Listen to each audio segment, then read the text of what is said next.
Hello and welcome to the GSMC Book Review Podcast, brought to you by the GSMC Podcast Network. I am your host, Sarah, and I am, as always, very delighted to be with you for another episode, bringing you another author interview. As we get started, I do want to remind you to please like, follow, and subscribe on whatever platform you're either listening to or watching this episode on. As I keep saying, it really does help the algorithm, gets the podcast out to more readers such as yourselves. If you want to help in another way, though, you can do so by going to gsmcpodcast.net and there leaving a donation of some sort, of any amount. Everything helps, and everything helps to get this podcast out, again, to more readers such as yourselves. This podcast does not exist without your support. That support is and always has been incredibly appreciated. If this is your first time listening, welcome. So glad you're here. If you've been listening for a long time, maybe even from the beginning, that's amazing. That is so amazing. Thank you so much. But thank you for all of the support that you give this podcast, whatever form that support takes. But if you are of a mind to, you can go to gsmcpodcast.net, and leave a donation for the podcast as well as the network as a whole. And how has your week been? My week has been incredibly busy. Just busy. Sorry, it's been so busy I apparently lost vocabulary, but I've had a lot of lessons and a lot of other things that have been happening. I can't even define exactly how it has been busy, except that it has been very busy, and I have been off by a day all week. I've been confused about what day it is. Apparently, I just don't know what day of the week I am existing in, but that's okay. I do know that this Sunday is my birthday. I am very excited to have the weekend, and the weather is not great, but that does not matter because if it's good, we'll go to the beach. If it's not good, we'll stay home and watch movies. I am fine either way. It's the joys of being an introvert. If I stay home for my birthday, great. Sounds like the perfect day for me. If we go to the beach and soak up some sunshine, great. I can still be quiet and enjoy the beautiful sunshine and the beach and watch the waves. We take the dogs for a walk. I'm really, really chill about this birthday. Last year was a milestone birthday. This year is just what it is. Whatever the day brings, I am happy for that. But that's mostly to just say that I'm looking forward to the weekend. I'm looking forward to the day. I hope whatever your weekend has, you have something to look forward to. I haven't done an episode since Easter, so how was your Easter? Hopefully it was great. I've been talking to students about Easter and Easter eggs and Easter bunny, and many of them have the same question of, what do bunnies and eggs have to do with anything? And so we've been talking about those kinds of things. Well, what do bunnies and eggs have to do with anything? So we've been looking things up and looking at pictures, and it's been a lot of fun to talk to students about Easter and some of the traditions that I grew up with, and the things that my mom did and my dad did to make Easter special and fun for us. But if that's a holiday you celebrate, I hope it was wonderful and you had a great day and that you've had a great week so far this week, whether it's been busy, whether it's been calm, however it has been. But let's of course talk about a book. That's what we are here for. I have Emily Sayre Smith joining me today to talk about her book, Smartass, Memoir of a Mouthy Girl. As I said at the end of last episode, there is a little bit of language in this episode simply because the name of the book is Smartass. So I can't even say the name of the book without, and that's not the worst word. It's not like you might remember that one book that had the F-bomb in it that I absolutely could not say the name of that book. I feel more comfortable with this one. Although that was a fun conversation, if you remember it. If you've been here a while, you might remember that interview. But that's not the book we're here to talk about either. Let me give you a description of the book we are here to talk about. It is, as you see there on the screen, Smartass, Memoir of a Mouthy Girl. Perfect for anyone interested in the behind the scenes of the ballet world. A rousing memoir of a brash young ballerina from a dysfunctional family who achieves her greatest dream only to realize, as she begins to find success, that she's gay. With a priest for a father and a magician for a mother, Emily Sayre Smith was always going to have an interesting life, for better and for worse. Here she recounts what it was like coming of age in Texas and Arizona in the 50s, 60s, and 70s in a decidedly dysfunctional family. To escape her turbulent family life, Emily throws herself into her ballet classes, where she can dance out the anxiety in her body and take refuge in fantasy worlds. Driven by the dream of being a ballerina, she earns scholarships and lead roles, studies in London for 2 years, and eventually lands back in Tucson, where she joins a fledgling ballet company and falls in love with a woman and with marijuana. Join Emily as she survives her troubled family, hangs out with dance royalty, saves Martha Graham, meets the Queen of England, slings hash in a diner, discovers her sexuality, and tries to figure out how it's all going to fit together in her ballerina world in this story of a brave and sometimes bumbling girl charging her way through life. That is such a great description of this book. This memoir is told with so much heart and so much humor. There is a lot of humor, even in the times that are difficult. Emily approaches those stories and those times with humor, with a lot of honesty at what she experienced and what that meant for her. She really does take a good hard look at all of the events in her life and how they form this memoir. And she'll talk about that in the interview. But I fell in love with that little girl that she describes in the 50s and 60s. Her father was an Episcopal priest. Her mother, as she says, was full of magic. She was able to do so many things, often out of necessity, but when you're little, you don't always see that it's out of necessity. It just is. Your mother can do anything. She can fix anything, and you get to help her. Emily was her mother's helper, and not always the healthiest of relationship, a little bit codependent, but she does talk about this dysfunction of her family, and she has led such an interesting life. Think about what your preconceptions or your conceptions of ballet are, and then listen to Emily and see if those preconceived notions fit with what she talks about with ballet, because her experience, nobody's experience is going to be the same, of course, but Emily's is certainly interesting and unique and just really interesting, I thought, to hear about. So again, this book is called Smartass, Memoir of a Mouthy Girl. The author is Emily Sayre Smith. Let's go ahead and start that conversation with Emily. Hi, Emily. Welcome to the podcast. Hi, Sarah. Thank you very much for having me.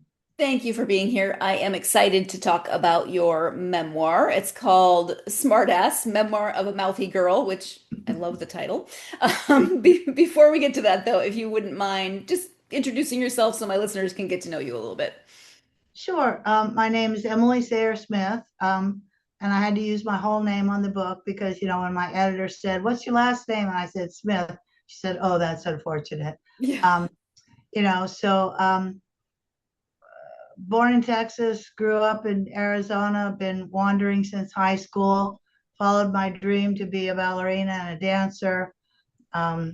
Went to San Francisco Ballet School on scholarship, went to London to pursue my dancing career. That was an amazing experience. Came back to the United States and basically danced my way through, festivals and regional ballet companies until I finally got to New York City. And but that's the next book. This memoir ends literally as I'm crossing the George Washington Bridge into New York. But the book is basically about my young life and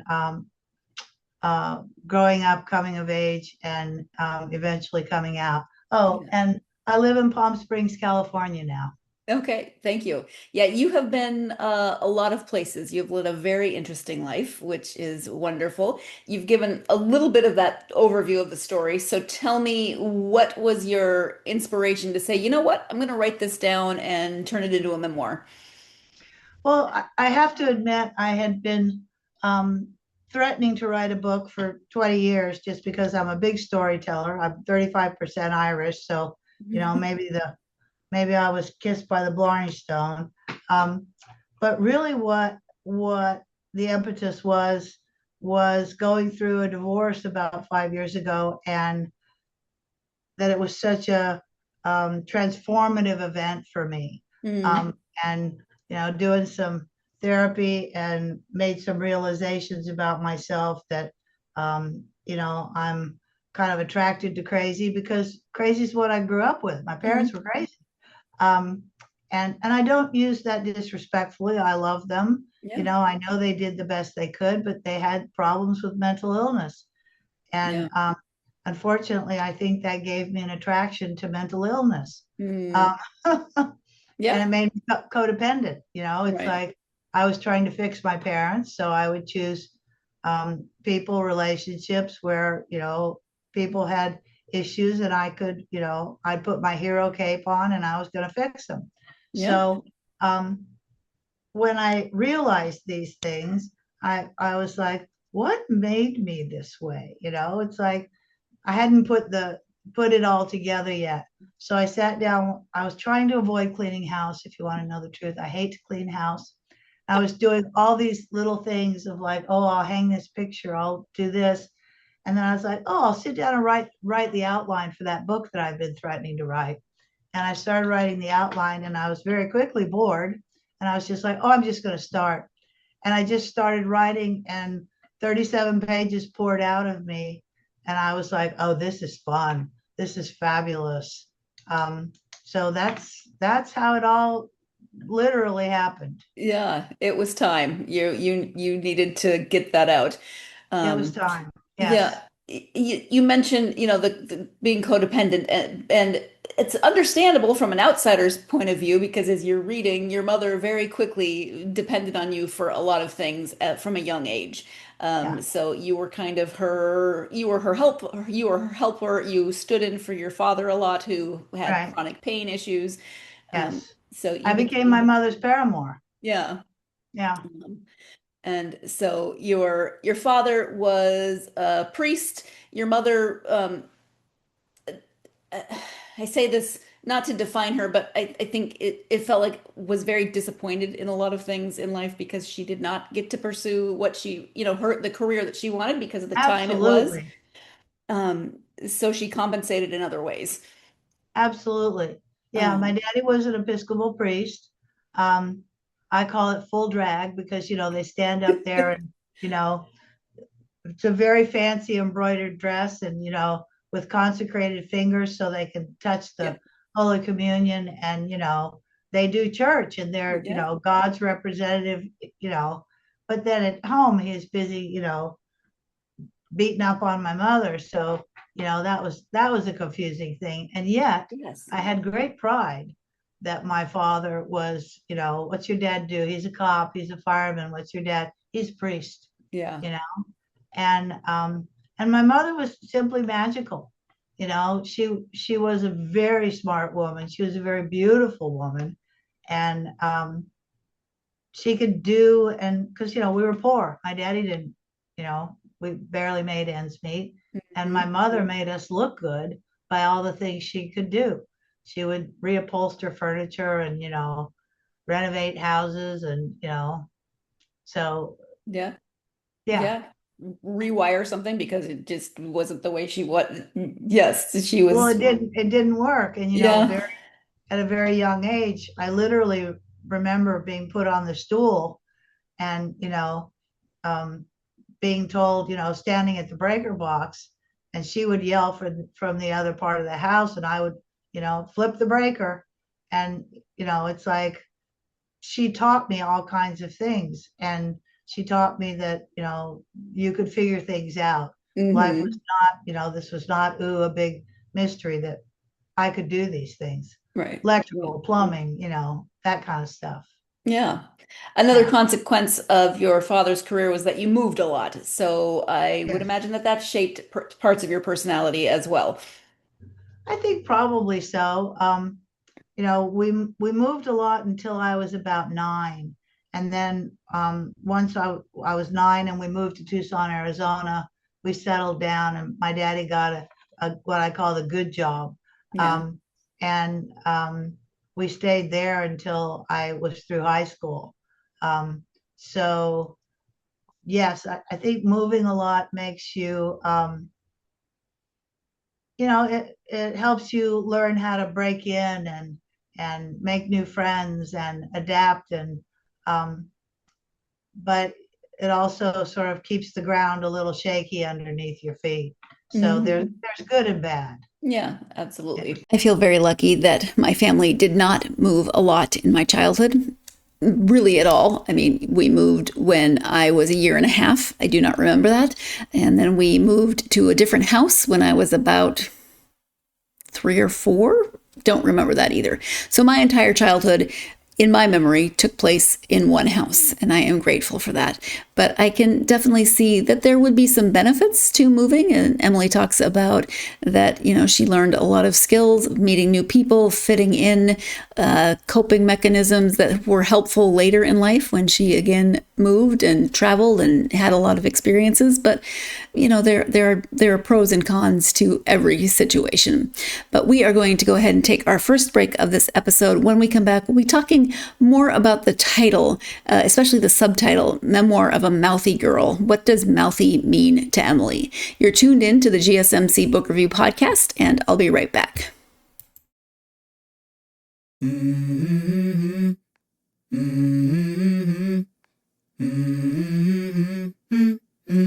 Let's go. I wake up to a little bit of drool on my pillow, feel like it's gonna be a bad day. Yeah, I'm tired of shit, and the coffee ain't hit yet, damn, ain't that great. I don't wanna go to work, cause my boss is a jerk, and I'm not even that paid.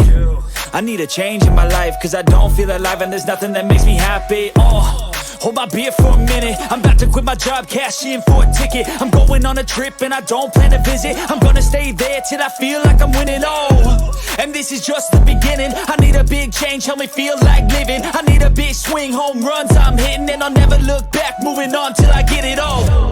And we all got dreams, we all want things, but what you gonna do for it? How you gonna move for it? What you gonna be? And do you believe you can do anything? Welcome back to the GSMC Book Review Podcast and my conversation with author Emily Sayre Smith. Before the break, she was talking about moving a lot, at least before the age of 9, and I was talking about that being the opposite of my experience before the age of 9. But I counted recently the number of times that I moved since starting college, and it's a lot. It's somewhere around 30, if you count all the little tiny moves here and there. And for a long time, I hadn't lived in any place longer than 3 years. And then finally, I lived someplace for 3.5 years. And now I have lived in this apartment for 3.5 years since we moved to Portugal. And if we're still here in June, which we'll still be here in June, July, doesn't matter. 4 years. 4 years will be the longest stint since I started college. So random, except on topic. But I was just thinking about that over the break, that my number is, when I think about it, very, very stable, non-moving childhood, very, very moving adulthood. Let's go ahead and return to the conversation with Emily. Yeah. When it comes to the title, Smartass, Memoir of a Mouthy Girl. For you, what does that word mouthy mean? And how do you feel like it in some ways shapes you? Well, I think it's completely true of me. I'm not sure that it's even as reflective of the book as it is of me. I am a smartass. My father was a smartass, and I think I learned that from him.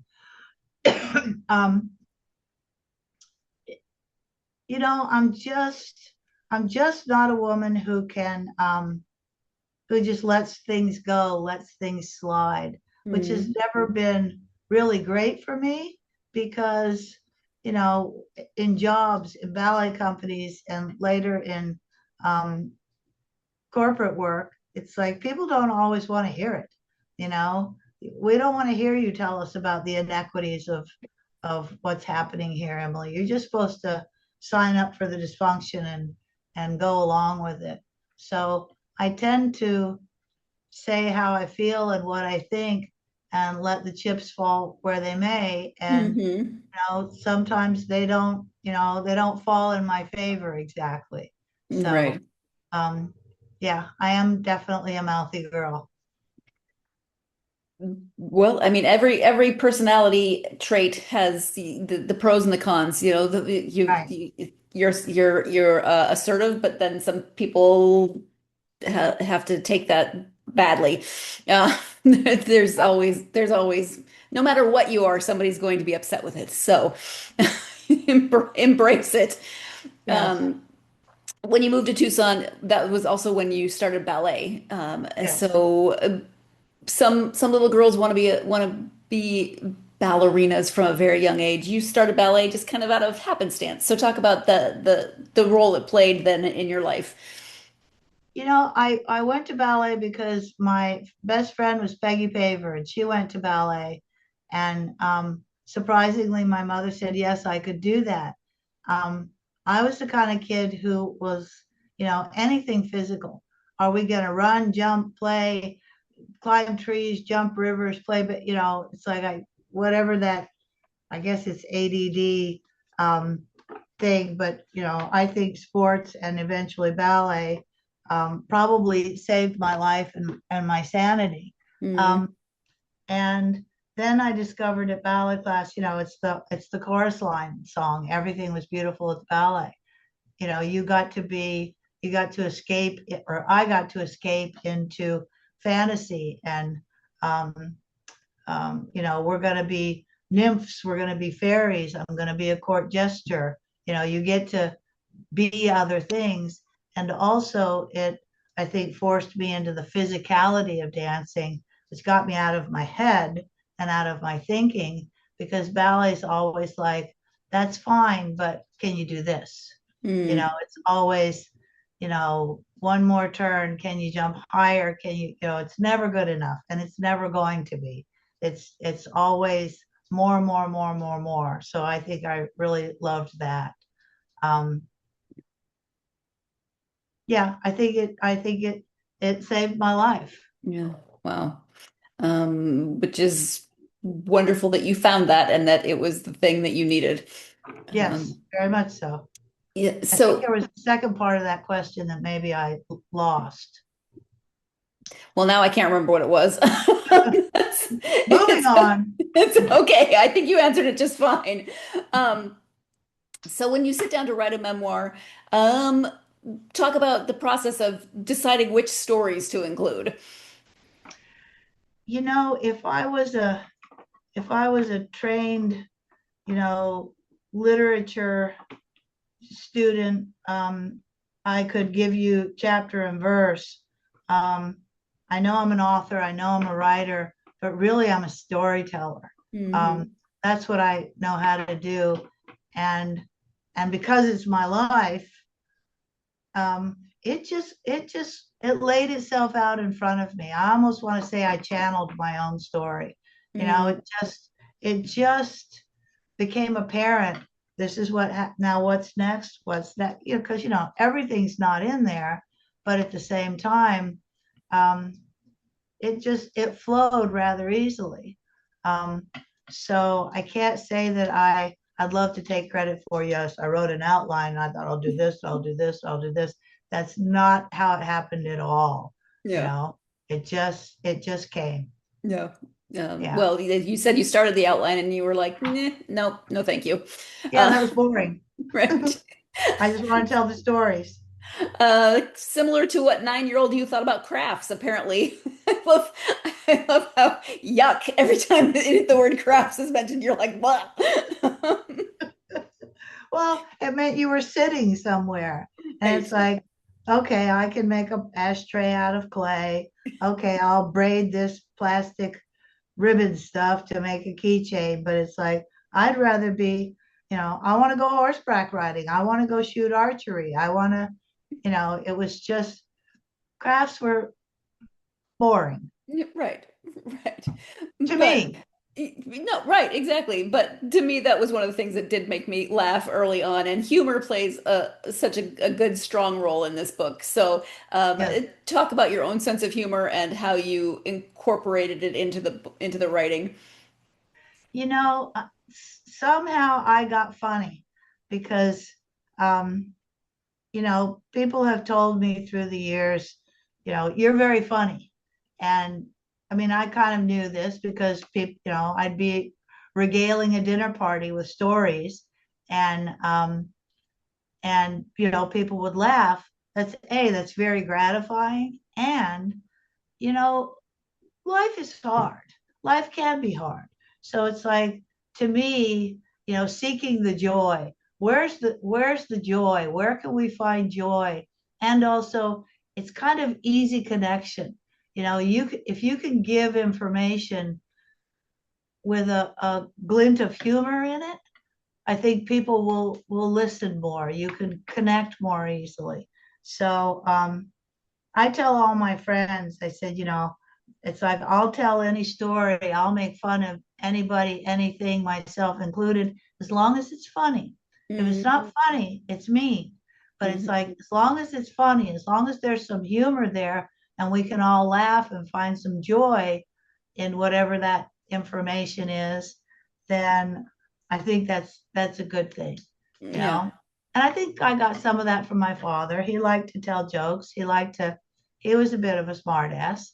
Um, so I and the funny part is it's like I had a friend call me and said, I got to the part where you told your grandmother you were going to throw her in the alligator water. And she said, I just bust out laughing. But the best thing is it's the truth. It, Yeah. this book is what actually really happened because I didn't write it for publication. I wrote it Mm. for me. Yeah. So what would be and even if you are writing for publication and if it's memoir, what would be the point of not telling the truth? Right. And the truth, I guess, is often quite humorous, you know? Yeah. Yeah. So, Well, and the truth is that you have led a pretty fascinating life and you've traveled a lot. London, as you said, was a lot of amazing things happen. If you could choose one story from your time in London, what would it be? um, it's funny how, and this was never more apparent as when I wrote the book, that, I went to London to go to ballet school. But ballet school, that was fine.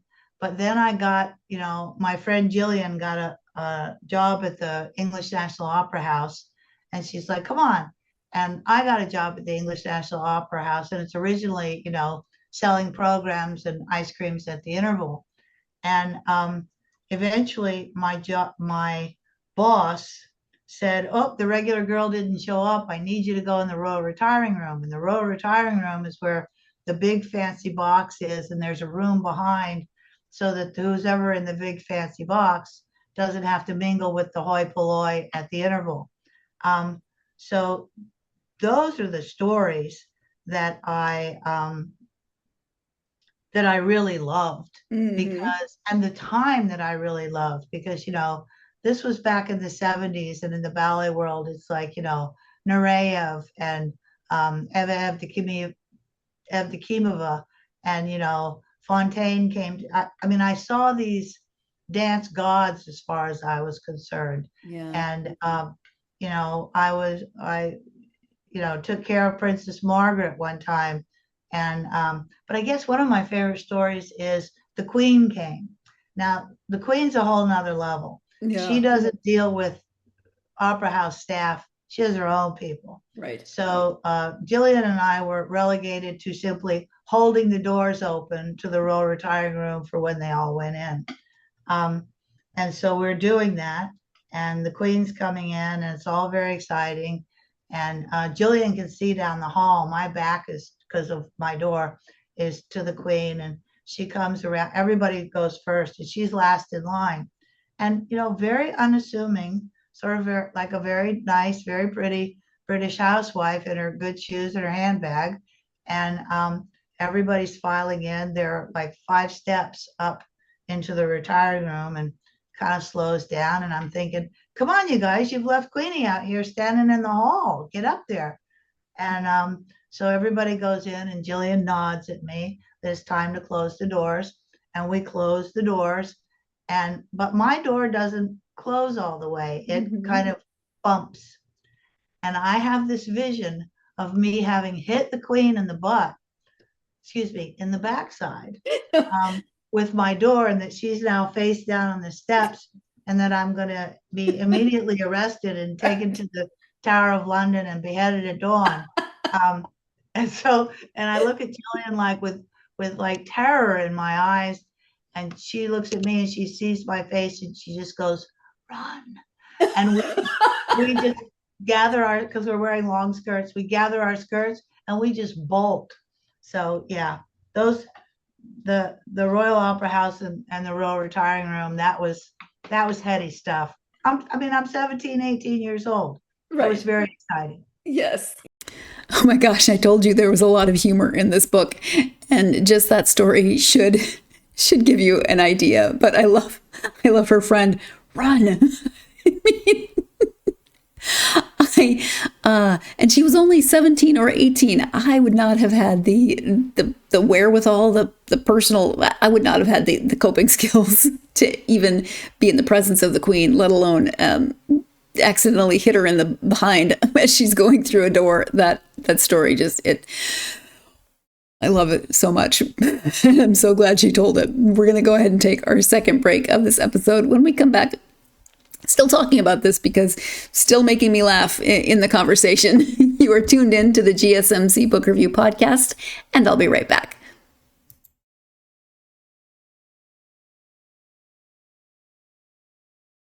For the best and latest podcasts available anywhere, go to the podcast app on your cell phone and type in GSMC to access free content-rich podcasts on health and wellness, book reviews, sports, entertainment, relationships, social media, movies, technology, finance, and even weird news. Subscribe and download the GSMC Podcast Network's family of shows, available everywhere podcasts are found. Welcome back to the GSMC Book Review Podcast and my conversation with Emily Sayre Smith, where I am still chuckling because of the conversation before the break, where Emily was describing accidentally hitting the Queen of England in the behind. Maybe one of my favorite stories that I've ever heard in any interview. I mean, and I've had thousands of stories about some fairly famous people from different authors. Not that I've met them, but heard them from the authors. But this one might be my favorite. But let's go ahead and return to the conversation with Emily. I've certainly never been that close to anyone remotely that famous. So, I mean, just even that would be an experience. But then to have the experience of oh crap, what did I just do? Oops. At best, a breach of protocol. At worst, I love how your brain immediately was like, I'm going to get beheaded. Yeah. That's exactly right. Well, and it's like, and I was taught a certain amount of protocol because I have to deal, right? And it's like Prince Charles was at some reception in the retiring room one time. And, he asked for a brandy, and I poured the brandy, and I picked him up and I handed it to him. And the look on his face was just like, you idiotic peasant, because you don't hand things to the royal family. Mm-hmm. You leave them and they pick them up, right? And it's like, it was just all ears and this snarly little, and I was just like, I put it down. It's like, you're right. I lost my mind. I got excited. Sorry. Right. Well, it's not something that we tend to think of as Americans. No, exactly. So that would have been a learning curve for sure. Yes.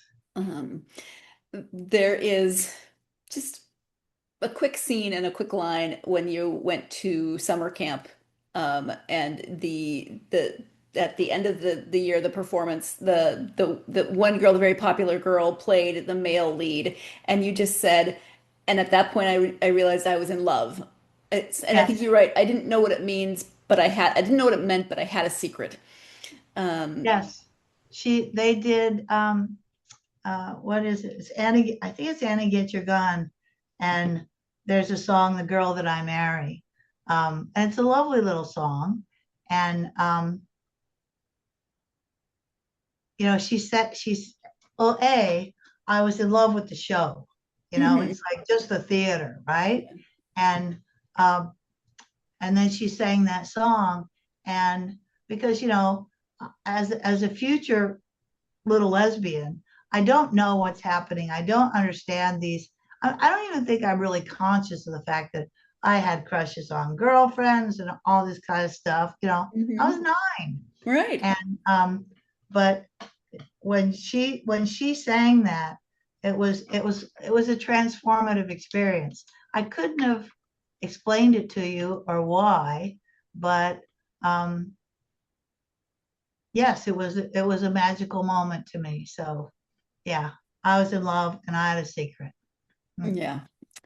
And then, so the little bit of a different time, obviously, for a little girl, and you're no longer in Texas, but Arizona is still not it's not San Francisco. It's not a place where you experience a lot of diversity all the time. Your father is a priest.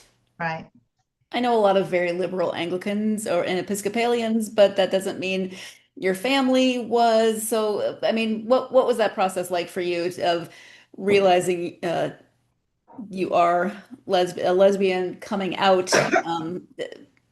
Talk a little bit about that. I won't even, say it comes down to my family or religious beliefs. It's like you have to start with the world.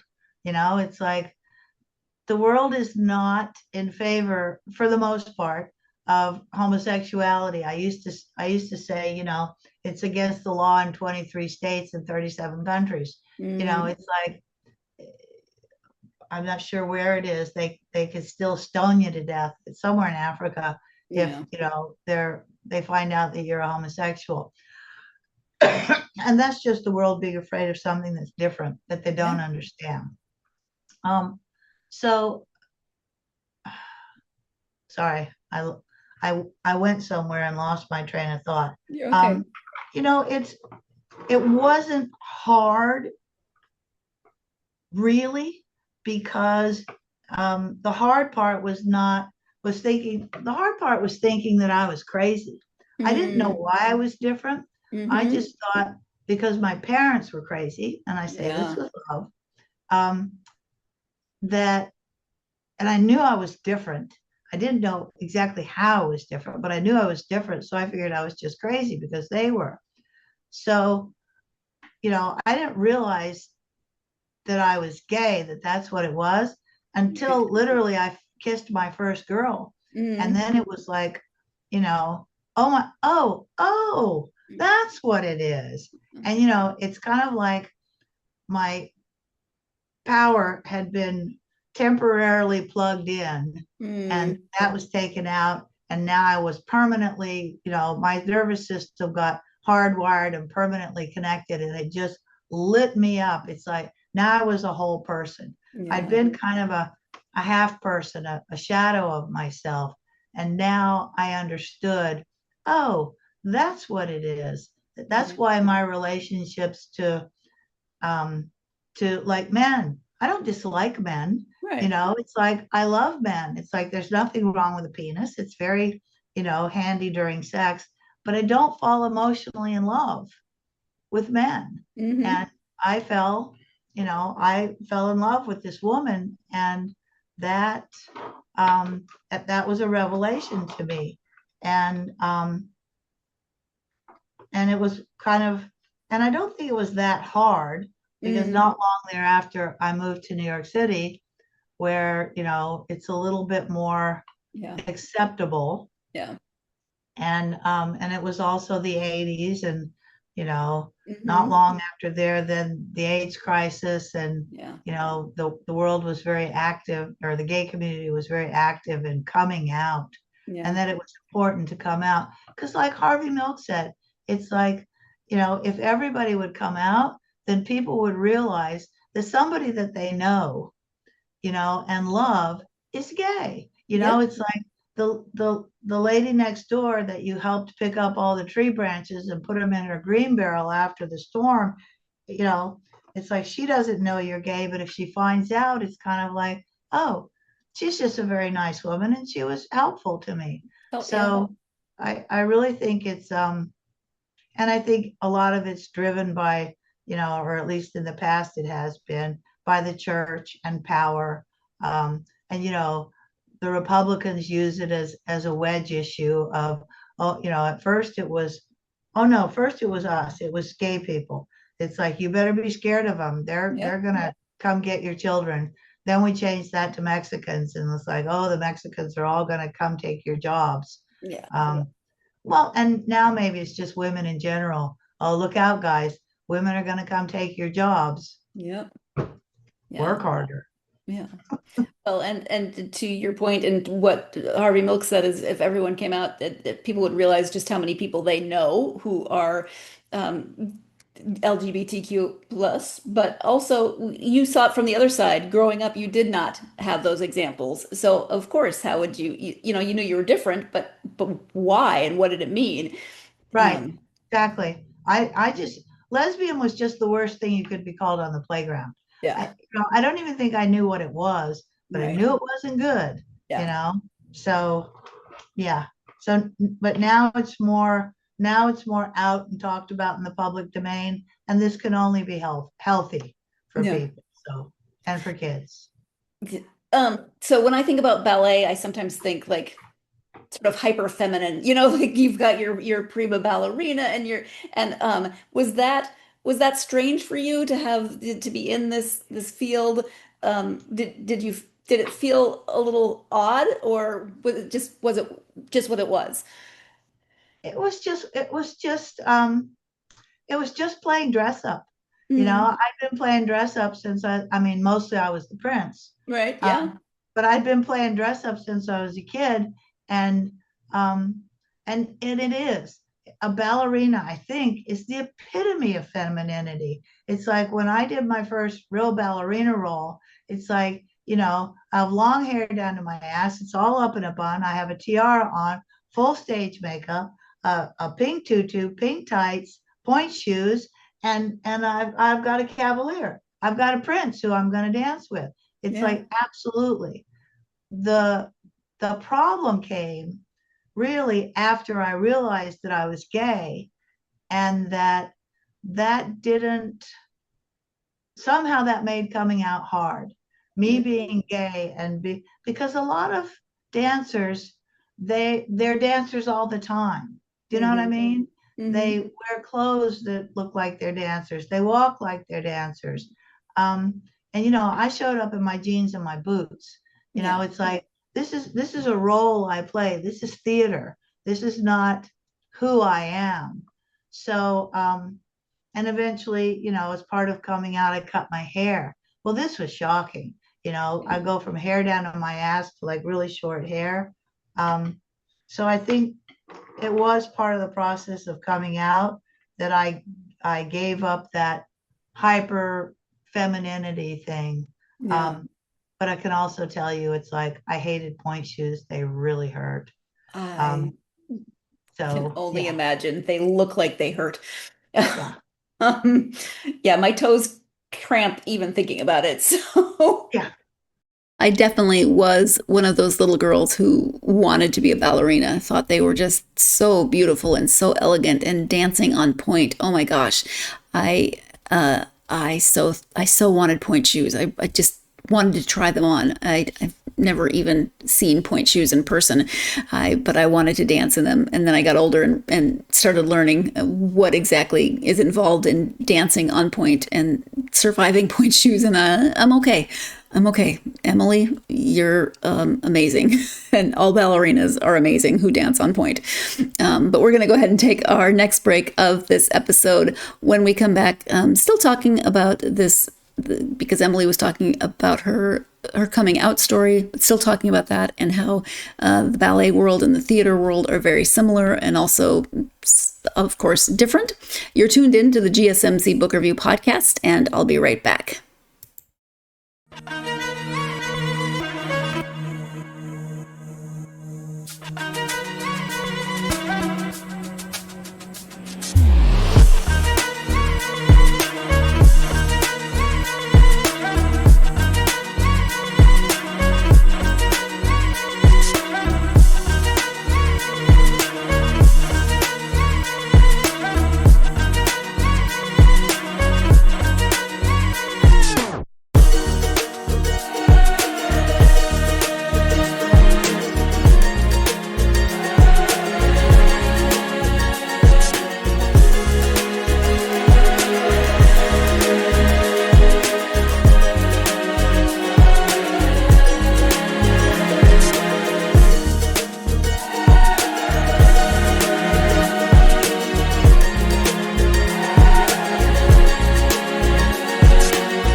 Welcome back to the GSMC Book Review Podcast and my conversation with Emily Sayre Smith. Before the break, we were talking about, Emily was talking about coming out and that process for her and how it involved bucking some stereotypes. For instance, cutting her hair, which had been very long, which seems to me normal in the ballet world, but that was something that was part of her process of coming out. And that actually reminds me, if you do go to Emily's website, there are some pictures of her time when she's dancing ballet, and the pictures they're really gorgeous. So if you go, definitely check out the pictures of Emily. But in the meantime, let's return to the conversation with Emily. And it's interesting because so many other kinds of theater are much more. They're filled with possibly people in the gay community. You know, that's where a lot of people found their home, and you're Absolutely. in that world, but a little bit apart from that world. Absolutely. But that's partly because, and you have to realize I'm ancient. So it's like, this is back in the 80s. Right. And, almost all the boys were gay. And it was, expected, acceptable. But none of the girls were gay, or at least that I knew of, right? So, yes. And in the theater in general, there are a lot of gay people in the theater. And like I say, but it's mostly the men. It's not something that I ran into or experienced with women. Yeah. Till I fell in love with my ballet mistress, and then she kissed me. Right. Whoa. Wait a minute. Yeah, that would flip the script a little bit. But yeah, but I love that because you just people are people, and they fall in love, and they realize that, wait a minute, this is what I was missing, or this makes sense. Yes. Yeah, no matter Completely. who that is or what your combination is, you find your person, and maybe it's your person for now, maybe it's your person forever, but there's that connection that makes sense. Right. Exactly. So, Exactly. What did you take from the writing of this memoir? You wrote it initially just for you, so what do you think you took away from it?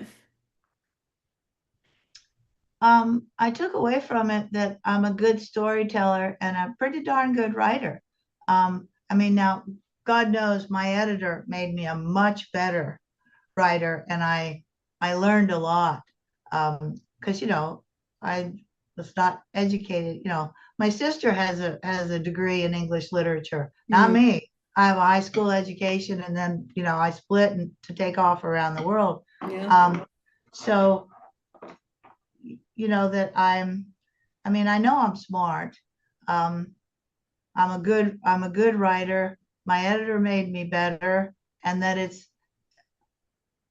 I also realized that it's something that I've been doing my whole life. I've just been doing it in my head. It's like I've been writing and telling stories in my head all my life. Yeah. And so this was just, I've been a ballerina. I've been a gym owner. I've done construction management, and now I'm an author. It's like I have reinvented myself majorly. Like this is the fourth time.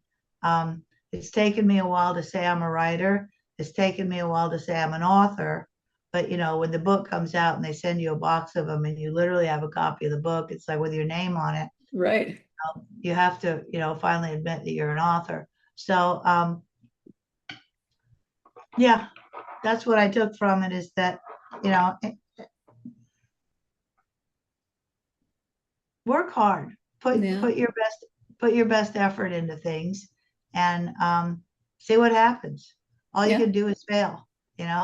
What have you lost? That's true. Yeah. We talked about what you took away from the writing of the book. What do you hope readers might take away from reading the book?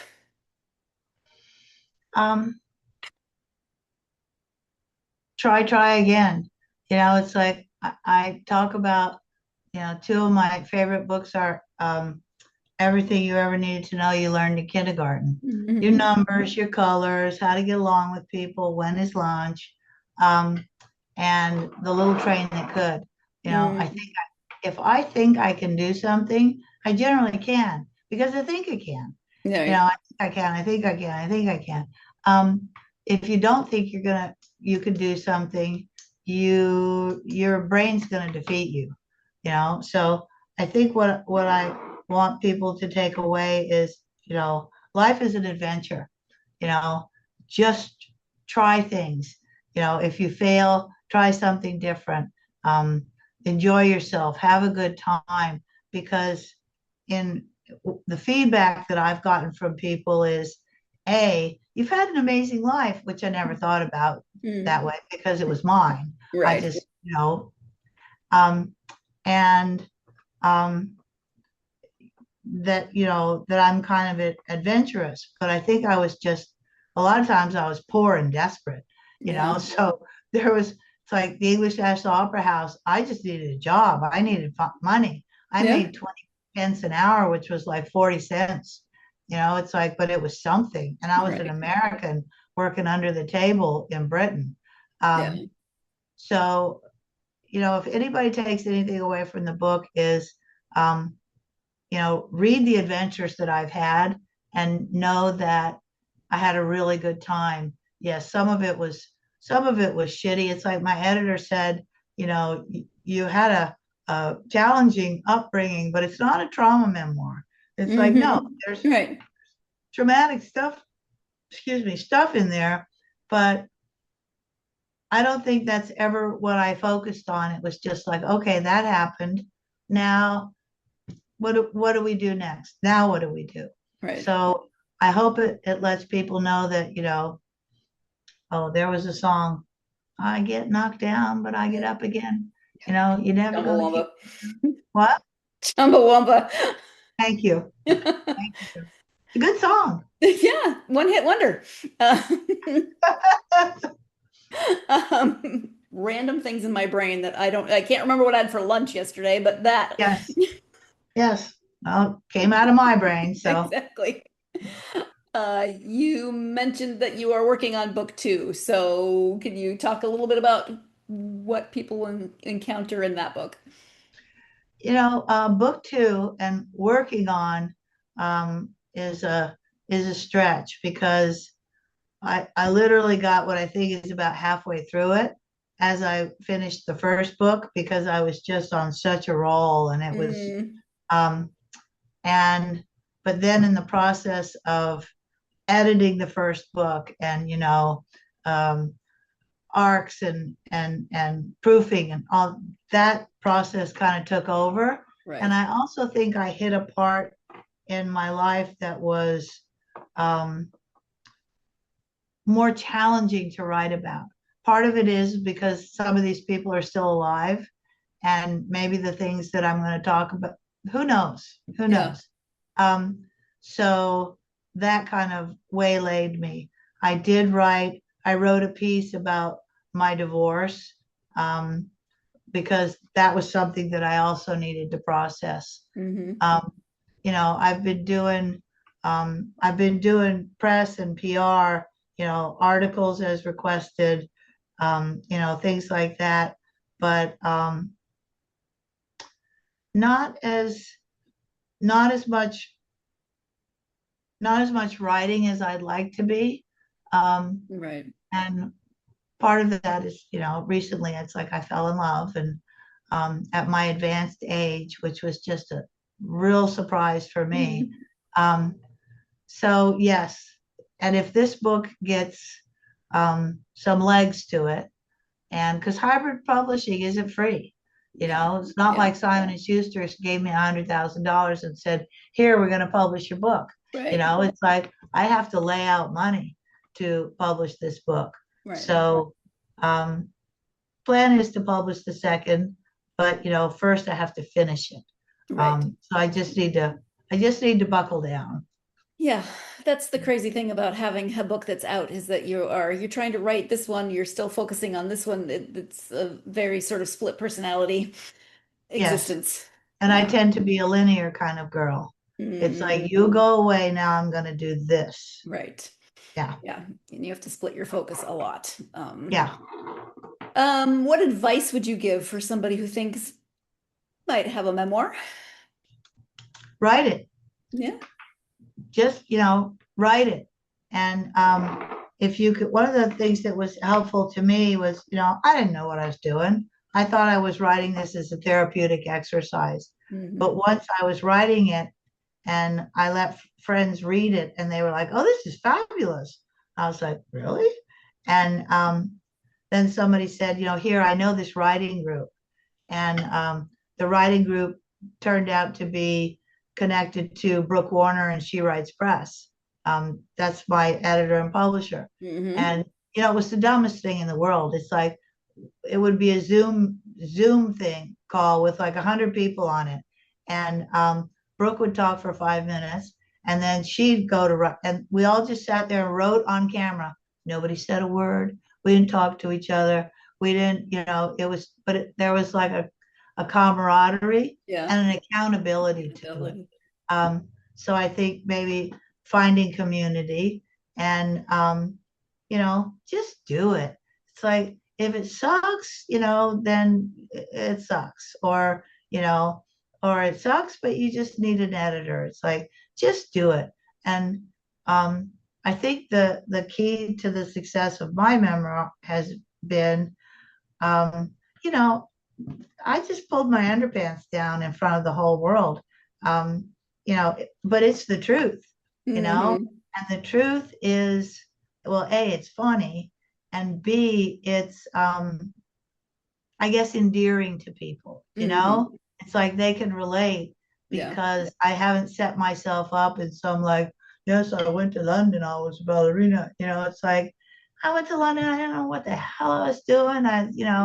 Kicking around. I thought we spoke the same language. We didn't, I was wondering, I was thinking about that, especially growing up in Texas and Arizona. You could have learned some very interesting phrases that they would not know. And manners are different and ways of, and the climate. It's like, oh my God, I almost froze to death. Yeah. And things were just culturally different. But I learned so much being in London and being, enmeshed with so many different people and so many different cultures. And that, it's like, if you're going to write a memoir and if you tell the truth, you're going to learn about yourself. I learned a lot about myself when I laid it all out. It's like, oh, I get it. I was groomed as a little codependent. And, little codependent has a hero cape. And I would put my little hero cape on and I'm going to go save my mother. So I learned an enormous amount about myself. And other people, what I hope the book does is that it's, I don't know, it gives aid and comfort to somebody else. I'm looking at your little dog. Yeah, he's behind the corner. He's peeking in and whining at the moment. he's pretty cute. That it's like that the book might give aid and comfort to somebody else who's going through challenges in life. It's like, don't worry, you'll get through. Yes, parents can be bad and life can suck and all that kind of stuff, but life is also what you make it, Yeah. So Yeah. Okay. Thank you. I think that's one of the best thing about memoirs is that they're going to reach someone who needs to see themselves in someone else, or maybe realize that someone else has gone through a similar experience as they have. And even if you haven't, maybe you can still relate. But memoirs often bring us perspective on experiences. And as Emily said, maybe they can bring aid and comfort to someone who is going through something similar, even if it's not exactly the same situation.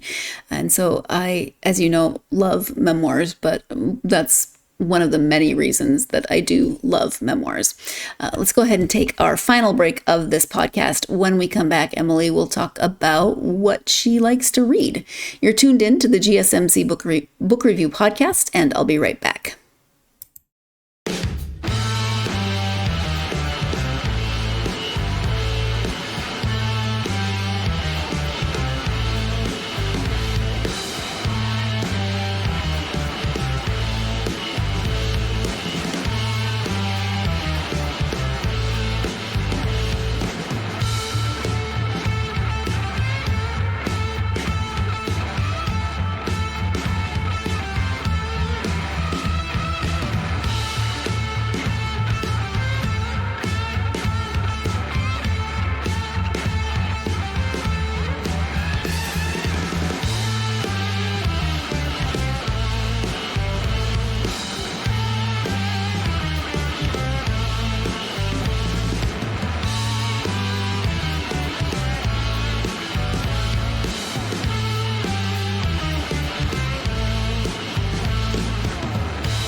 Welcome back to the GSMC Book Review Podcast and the conclusion of my conversation with Emily Sayre Smith.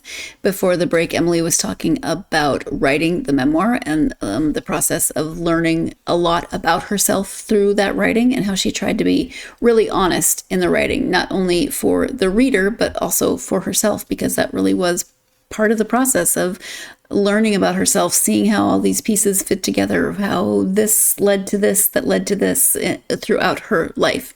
But let's go ahead and return to the conversation with Emily. Are you a reader? I'm more of a writer than a reader. Yes, I am. Yeah. And I'll stumble upon things. Yeah. It's like I'll stumble on a book in a hotel when I travel. I'm a huge reader when I'm on vacation. Mm-hmm. It's just, I think because I tend to be kind of hyper, that for me to sit down and calm down and read. However, what I love about it is that it takes you away. Yeah. It takes you into some other world, in somebody's other life. And then, how you get to the last 4 pages of the book and you realize, I'm going to slow down. I've been charging through this book because I loved it so much, but now, oh no, it's almost over. Yeah. So she went to the beach, it's like, so, yes, I'm a reader, but not as much as I'd like to have the time to be. Mm-hmm. I was actually thinking that you're so active, and you've always been so active. So sitting and reading might be a challenge sometimes. Was sitting and writing sometimes a challenge? It wasn't. Like I think I said earlier, it's like I almost feel like I channeled this book. Yeah. And it was my life, but it sort of felt like the top of my head opened up and I got connected into something, and it just came out through me. I got diagnosed. We use that word loosely. I'm either ADD or ADHD or something. A friend of mine who is ADHD said, there it is. That's that. You have that. You have that. So yes, sitting still, I'm not good at sitting still. It's like, I'm sober. I've been sober a long time. My sponsor once said to me, it's like, well, you need to meditate. And so I was like, okay. So I went out on the back porch and I sat in my chair and I did my 100 breaths. And I woke up in my garden with a shovel in my hand, because it's like I was meditating, but I saw this plant that needed to move about a foot. And, it's like, Right. it's hard for me to sit still. Everybody's Zen state is different. Yours just involved a shovel. Thank you. Thank you. My Zen state often involves gardening or digging in the dirt. Yeah. Or doing some chore. Yes. Studies have shown that getting your hands in dirt can actually help, depression. So why not? See? Yeah. If people want to know more about the book, do you have a website, and are you active on any social media? This is where I'm really terrible. I have, EmilySayreSmith.com. It's a website. I don't know how to build a website. I need to hire somebody to build me that website. But I have an Emily Sayre Smith Facebook page, which is where, I'll post this, which is where I post the articles and podcasts and things that I do.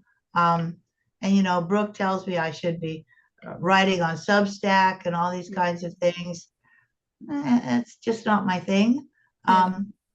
But if you Google Emily Sayre Smith, that was the thing all my life. If you Googled me, nothing came up. Yeah. Now, if you Google me, it's like, oh, look at me. Look at me. Oh, look at that. Yeah. I must be somebody. You have a digital footprint. I do. Yeah. I do. Right. Well, Emily, we've talked about a lot of different things, but is there anything that we haven't covered that you really wanted to make sure you talked about or highlighted during our time? I don't think so. We talked about a lot. Yeah. But I'll go back to somebody else who's thinking about writing a memoir or thinking about doing anything. It's like, just do it. Just try it.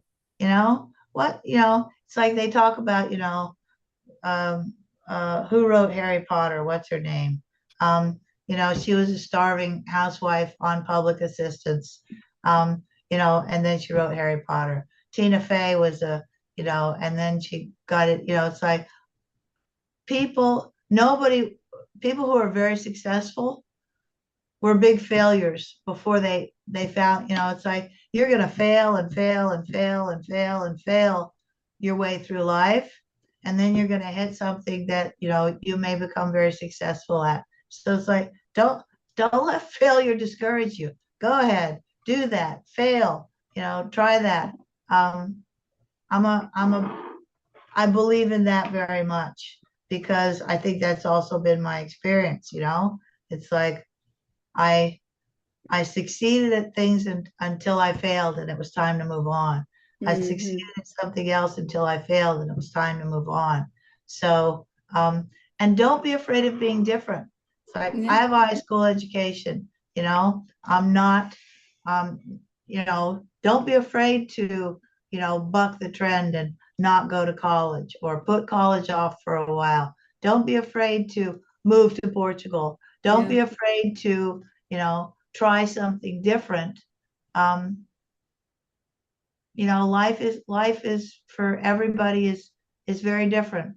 Find your joy and follow it. Joseph Campbell. I think that's Joseph Campbell. Follow your bliss. Yeah. Yep. Yeah. Well, thank you for that. And thank you for taking time out of your day to sit down and talk to me. I really appreciate it. It's been a lot of fun. Thank you very much. Thank you for letting me talk about the book. Thank you once again to Emily for joining me to talk about this memoir. I really enjoyed the conversation. I also really enjoyed the way this book is written, as I said, with a lot of humor, as she said, with a lot of honesty, just looking at those points in her life and how they led to other points in her life that led her to where she is now and having written this memoir and in the process of of writing another, maybe publishing another, depending on how things go. But if you are a fan of memoirs, if you are interested at all in ballet, but maybe from a perspective that you've not thought of before, if you are interested in a mouthy girl who grew up in the 50s, 60s, and 70s and who hit the Queen of England in the butt, then this is the memoir for you, and you should definitely check it out. But yeah, if you're a fan of memoirs, I would say definitely look into this one. And if that conversation with Emily didn't convince you, I'm not sure I can, but I would say check this out if you're at all interested. And thank you once again to Emily for joining me. Thank you, as always, for joining me for this episode. I hope you'll join me for the next episode when I will be joined by author Janet Burroway. We're talking about her book, Simone in Pieces. This is historical fiction. It is the story of a woman who, as a young girl, is a refugee in World War II, and then this book takes place over decades, but we get it in pieces, exactly what the title says. We get different perspectives, we get different points of view, but we get Simone's story in pieces as she, the main character, is getting it in pieces because she has little to no memory of her time before she is a refugee. She is from Belgium and she is a refugee in England. She eventually ends up in the United States. But through these decades, through her experiences, she starts getting pieces of her memory back, pieces of herself back. And what does that mean? What does that mean for identity? What does that mean for her story? So I had a great conversation with Janet. I've already done this interview, so I hope you will join me for that episode, for that interview on the next episode, because it is, I very much enjoyed talking with Janet. In the meantime, of course, and as always, if you are a fan of this podcast, please do like, follow, and subscribe on whatever channel you are listening to or watching the episode on. I'm going to say it again. How many times have I said it? It really does help the podcast. helps the algorithm, gets the podcast out to more readers such as yourselves, as does writing a positive review. Thank you to those who have already written a review. If you've ever thought about writing a review, hey, please let me be that review, or your favorite author. I encourage you to do that as well. But reviews really do help podcasts. They really do help the algorithms of the world. You can also follow the podcast on social media. We're on Facebook, X, Instagram, TikTok, and Blue Sky. Come find the podcast. By extension, you'll get me, and you can feed my insatiable curiosity for what are you reading? What do you want to read? Who is your favorite author? What are your goals for reading? Etc., etc., etc. I hope you are having a great week. I hope you have something wonderful planned for this coming weekend. But my biggest hope for you is always the same as every episode, and that is that whatever you're doing, whatever your weekend plans, whatever this week has brought you, life has also given you plenty of time to get yourself lost in a good book. Thank you so much. Talk to you next time.